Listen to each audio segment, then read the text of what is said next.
جو لوگ نماز باجماعت ادا کرتے ہیں تو وہ 2-2 3-3 فٹ کے فاصلے پر کھڑے ہو جاتے ہیں۔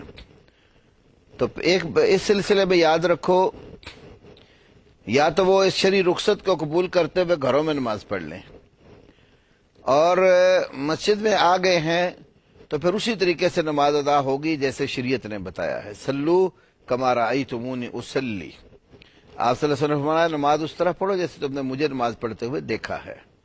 یہ بخاری میں حدیث ہے اور شرح سنہ للبغوی میں بھی ہے۔ اور نبی علیہ السلام کا ابو داؤد وغیرہ میں فرمان ہے صفوں کی درستگی کے حوالے سے، سد الخلل ولا تذروا فرجات للشیطان، درمیان میں جو خالی جگہ ہوتی ہے اس کو بند کرو اور شیطان کے لیے دراڑیں نہ چھوڑو۔ تو یہ سد الخلل ولا تذروا فروجات للشیطان، فروجات فرجات کی جمع ہے۔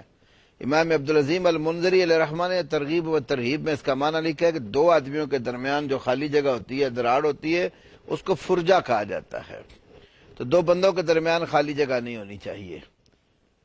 تو اگر آپ اللہ کے حکم کے مطابق اور رسول اللہ صلی اللہ علیہ وسلم کی سنت کے عمل کریں گے تو اللہ رب العالمین امید قوی ہے کہ آپ کو اس مرض سے نجات عطا فرمائے گا۔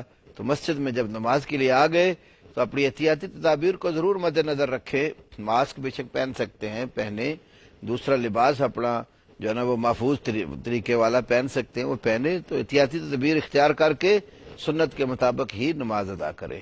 بارک اللہ فیکم۔